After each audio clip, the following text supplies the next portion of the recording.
What's up, Mr. Lawnmower Man? Might help if I opened up the lens, won't it? There we go. Alrighty. Well, this right here was the very first, well, technically it was the second, but it was the very first completed. It wasn't the first one I started, but it was the first one completed of the candy painted amplifier series, I guess you could say. This was the very first candy painted build I ever did, and I went all out with it, painted the ferrite, all metal clad and all that good stuff. Every capacitor in here metal clads, as you can see, and they have definitely held up. Mr. Lawnmower Man has been running this. He added this ground wire in here, by the way. That was something he added afterwards. But Mr. Lawnmower Man has been running this amp for about 4 years and has never had, he had one tiny issue with it, but it was with his power supply, and we had to replace his diodes. Other than that, he's had no issues till now. He popped the pill. And yes, that pill got hot because the top come off the second I was taking it out, brother. So I went ahead and replaced the pill for you. I had one dot left, man. One dot left. Let's see here.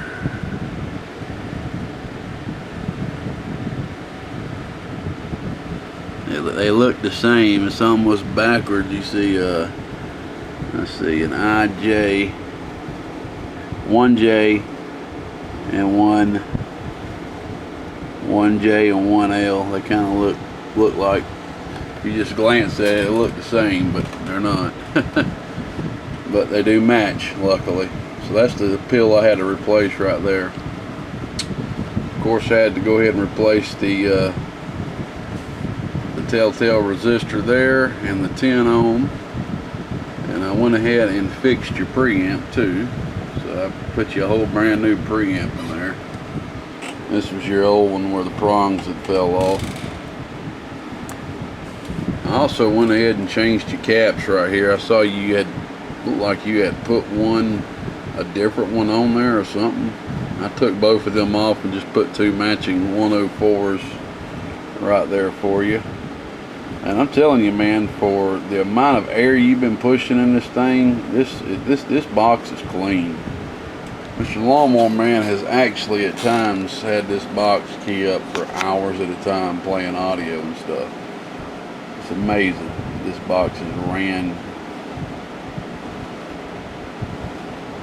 as much as it had. He has definitely had his fun with it.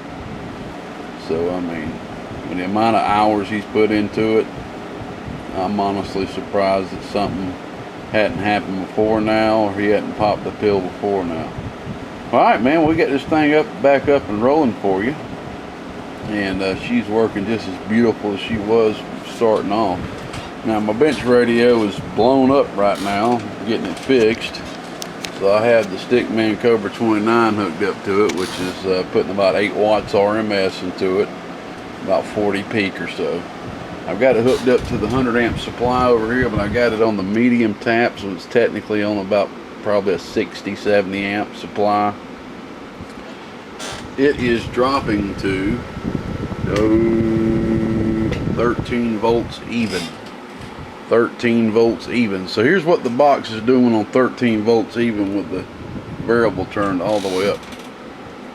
Now, like I said, keep in mind, man, even with all the extra padding on this, 10 ohm here, 10 ohm here, it's still voltage dead key sensitive.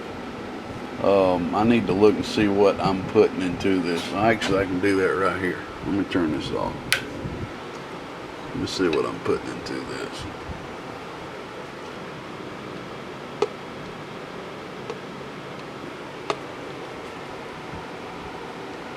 Alright. Let's see, 5 watts I'm putting right there the 1 watt dead key into it. Yep, putting right there a 1 watt dead key into it, man, and it is turning 1 watts into 200 watts of dead key. So just keep that in mind, man. You need to run a low dead key with this box. This thing is a monster, man. I can't believe it's the dead key. Like I have another 1x4 I had on the table the other night, and it was pretty much an identical build that I did. 1x4 all metal flat, identical to this, and it didn't do that.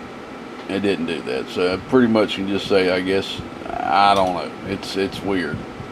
I mean, it was pretty much an identical build, 10 ohms, everything. It didn't do that. It gave like about 100, but you know, every box is different. Every box is different. So here's what you're getting on 13 volts. All right, your peak. Go.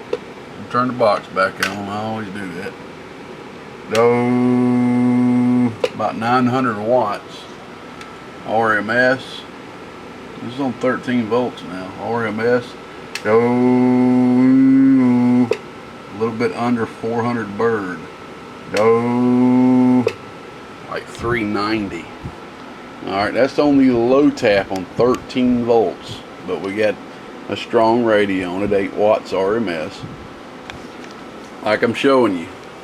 This radio right here is dead keying on 1 watt. And is swinging forward to 8 watts RMS. So we have 7 watts of forward swing, okay, from the dead carrier. 7 watts of forward swing from the dead carrier. That's how it's able to. Here's the dead key. I told you it's dead keying a little over 200. That's how it's able to still swing forward, okay. You know, I'd probably turn that dang variable down, but we'll play around with that here. We'll turn the variable about halfway and see what that does. Go. So variable halfway, it's doing 300 bird. Go. Oh, the peak's still up there. We're gonna turn the variable all the way down just for the fun of it. I would not run it that way. I don't know if you have. I mean, this is one of the most highest dollar variables you can run. This is an Allen Bradley variable. This is all the way down. Go about a little bit over 200 bird. Dead key and nothing. Go to about 700 watts peak. So at least you can turn that variable down a bit and get that dead carrier down a little bit or whatever. Alright, I'm going to reach back here and I'm going to turn this thing on the high tap. If I can reach it. Alright, we were floating at 18, now we're floating at 21.7. I'm just going to kind of do some quick burps here. We're dead keying about 350 bird right now, brother. But the thing's still going to swing forward because of the radio.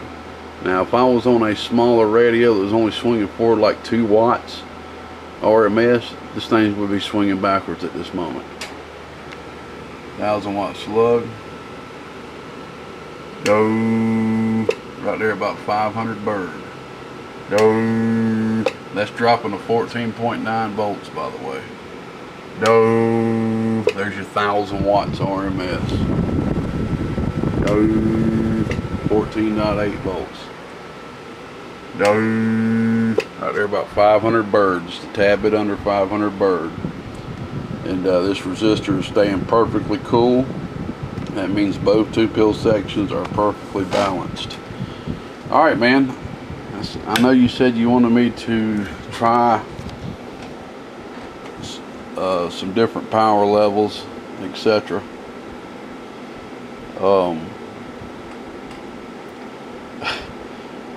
I'll try to hook it up on my smaller servo supply right here and hook up my radio I just got back over here. Let me show y'all something. I gotta show this. My buddy dropped by and dropped this by the other day. This box is absolutely kicking major butt. This box will do over a kilowatt just on my servo supply with my bench radio. And I'll show you why. Yes, you won't see this every day. The driver section is a tuned circuit 1-pill section. This is a transformerless tuned circuit section. And the guy that built it was so dang good, he was even able to mic in the capacitors. And this is something I've actually had an idea of doing for a while, but you can pretty much look at this amp right here as being like a 2x4, because this driver right here is putting a lot more drive into these 4 pills than a regular 1x4. This is a very, very unique amplifier. He's even using surface mount caps for the tuning.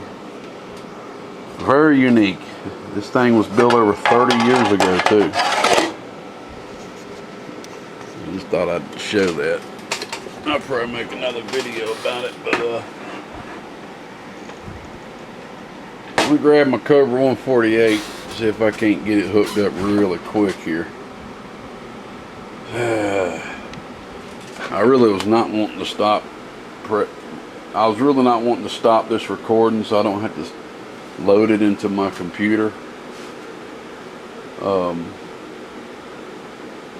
If I do that, it's going to take 3-4 hours to transcode it. So I'm just going to keep recording. I'm sure y'all don't mind. Alright, this is a Cobra 148. My buddy Chris Chubb gifted to me. Thank you, Chris. Love you, man. He's a true friend. I'll tell you, I don't have many true friends in this world that I've met in this this hobby here, but he definitely is one of them, and I really, really wish I could do more for the fella, man. He is an amazing guy. Alright. Alright, how in the world am I going to do this? Let's see here. Oh. Here's my old plug-in for my other one. Here, I'm going to set this down really quick here. Oh, hang with me. I just don't want to turn this cutting picker off and have to wait for a couple of goddamn hours to turn that power off there. You know what? This thing takes a fine... Hell no! Somebody done a 4-pin modification for me. I wonder if my buddy done that. My buddy Rattlesnake. He may have done a goddamn 4-pin modification for me. If he did, man, I am very thankful for that. I'm a 4-pin mic kind of guy, if you know what I'm talking about on this cat picking in. The old GK just cruising on this end, letting the cat picking mop flop. Alright. Alright, I've got power hooked up to it. We've got a jumper right here. Alright, we'll go ahead and screw the jumper in. This thing don't have a dead key variable on it. Lawnmower man, so I don't got a way to adjust the dead key on it. So it's just going to be what it is. I'm going to add me a dead key variable to it later. Alrighty. Alright, all I need now is a mic. And I am going to take my mic off my D-Reel radio here. Shout out to Mr. D-Reel at the Wolfman CB shop. We got one kite picking monster Cobra 29 over here built by Mr. D-Reel. Alright, watch out, Boots. I need to hurry up here because it's time for bed. It is time for bed. Alright, sorry about that.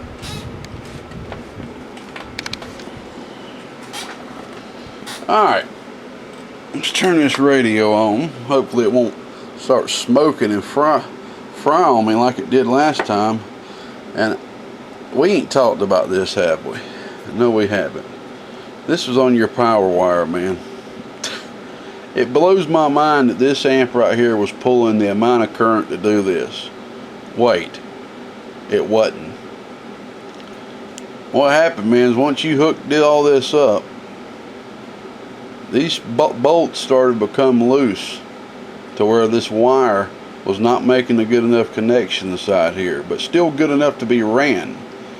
So what happened, the heat started to be generated from the wire. As you can see, look at that wire right there. That's copper. That's oxygen-free copper right there. Look at that. That's just from heat, man. So basically, it just started generating a lot of heat, which probably made the box run a little bit less efficient. And this thing just started getting hot enough to do this right here. That is absolutely amazing. And yes, y'all, this is done by leaving stuff keyed up. Now, taking my mind, when I was talking about keyed up, he was only running the box about half throttle, about 500-600 watts peak. So he was probably only doing like 150 bird with the box, but leaving it keyed up for hours upon hours, playing Mr. Alex Jones, Infowars.com. Check it out. I hadn't listened to him in a while. I need to put him on more. But yeah, this is what it'll do right here. And this might have something to do with that pill popping. So wow, yeah, I cut that off and stripped your power wires and put some fresh solder on there for you. Alright, let's turn this radio on here. Alright, I'm going to turn the A&L off. I need a little bit of sound.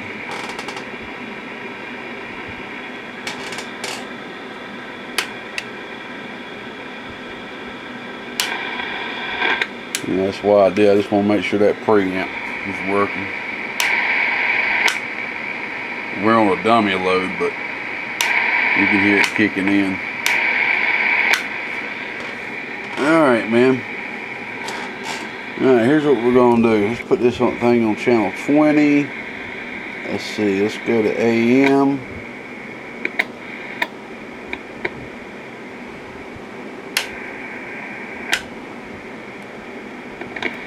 Alright. AM. CB, RF, ANL, whatever. What is that? Dim.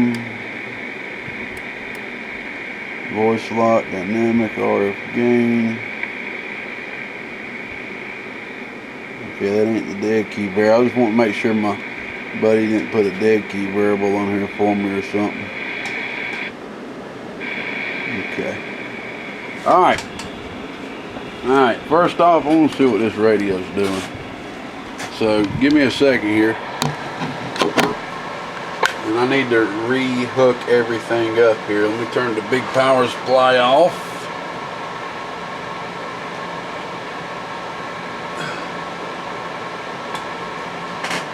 Alright. Hooking back up on the servo supply.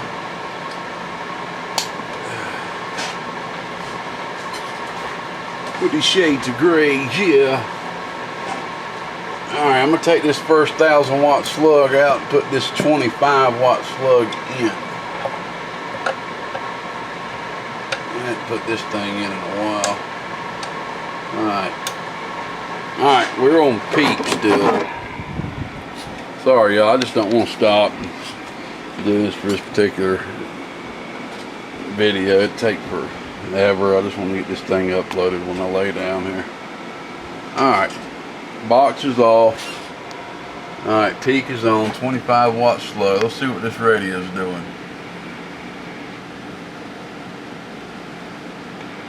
Alright, 25, 5 watts, let's see, 25, that's 5 watts. In between that's 2.5 watts.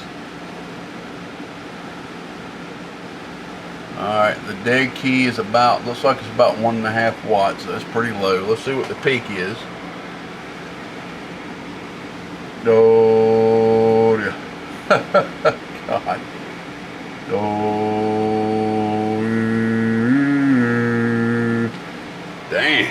peak on this thing's about 8 watts. Pretty low. Definitely ain't got no peak and tune done to it. This thing's still factory. I'm surprised that you put it on sideband and see what it swings. Oh, it's uniform. Alright, so this thing's not doing a lot of swing at all, but it does have a low dead key. At least it's got about 1.5 watts dead key. Okay. Alright, let me take the 25 watt slug out. Put that 1000 back in. I just dropped the mic on the ground. So I'm one of the most clumsiest cotton pickers you'll ever meet. I really am. I've been sitting there holding a plate of food. Be walking to sit down, just drop the whole cotton pick. Nah, I ain't done that in a long time, if ever. Alright, let's turn the power supply on here. We got that power supply on 14.5 volts. Let's turn the amp on.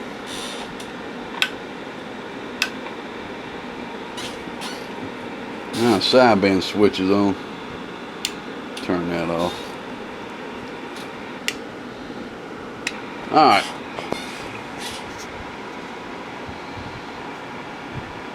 Alright, so now, Lawnmower Man, we got the 148 hooked up, 8 watts peak.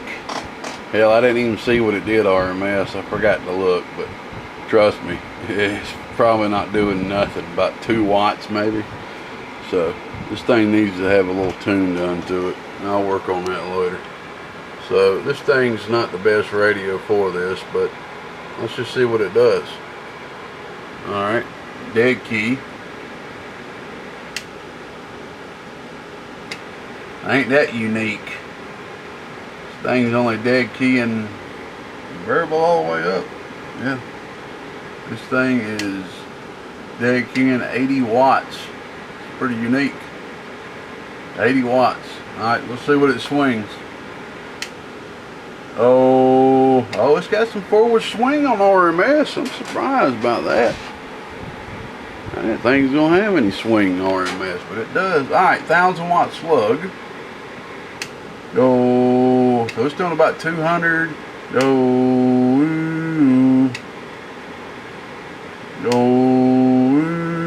Right there about 200 bird.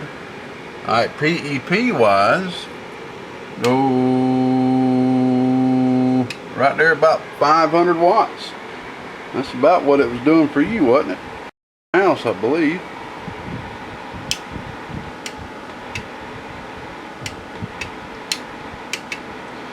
We'll make sure that sideband delay is still working.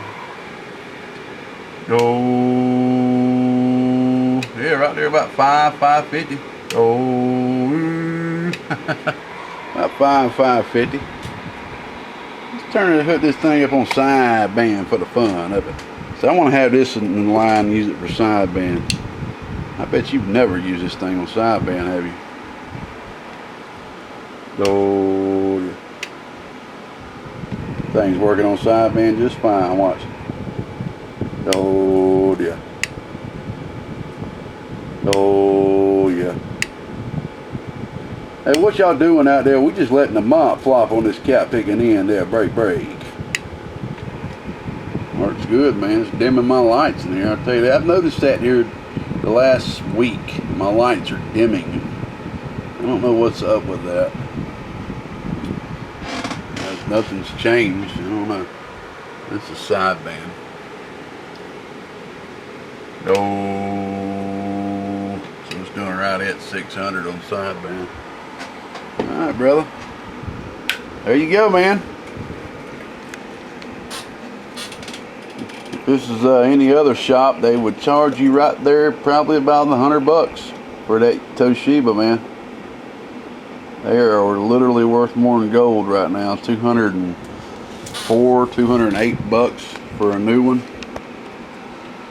So the value of this amp would literally sell right now to somebody else for no less than $600. And that's how much you'd buy a dang new one for back in a couple of years ago. $650, man, no less. Even being used. Something else, ain't it? All because of the Toshibas. Alright, man, this is Gatekeeper, y'all. By the time you see this video, I'll be back in action. Well, I mean, I ain't been out of action. I just ain't been making my videos public.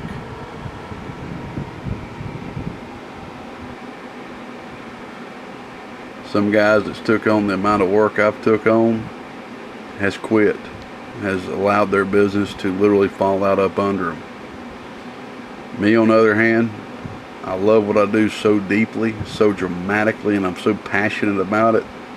I've really stuck with it and been dealing with my mistake of taking on too much work for the past 2.5 years, almost 3 years now, and literally has been pretty much living repair to repair while getting these builds done as soon as I possibly can get them done, and living in pretty much constant pressure, constant anxiety.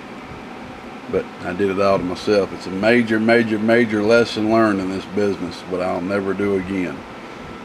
And honestly, this amp right here is a testament of really what started it all. As soon as I did this amp right here and started doing a couple other candy painted amps, it caught some people's eyes. That's just, it is what it is. It's pretty easy to catch somebody's eyes on a YouTube video with an amp with a pretty paint job. It just is what it is. So it caught a lot of people's eyes, and I started taking in orders probably 3-4 times more than normal. And I was not organized back then. I did not have my whole system in place. I did not have my computer programs. I was just not organized, and like an idiot, I said yes to everybody that called me. Yep. Key word: idiot. Gatekeeper said that. I'm humble as I possibly can be. A big bloat-headed ego is not what I have. Honestly, I think I need to get a little bit of added ego. I need some ego, actually. We'll see ya. Bye-bye. Sorry about all the extra talking.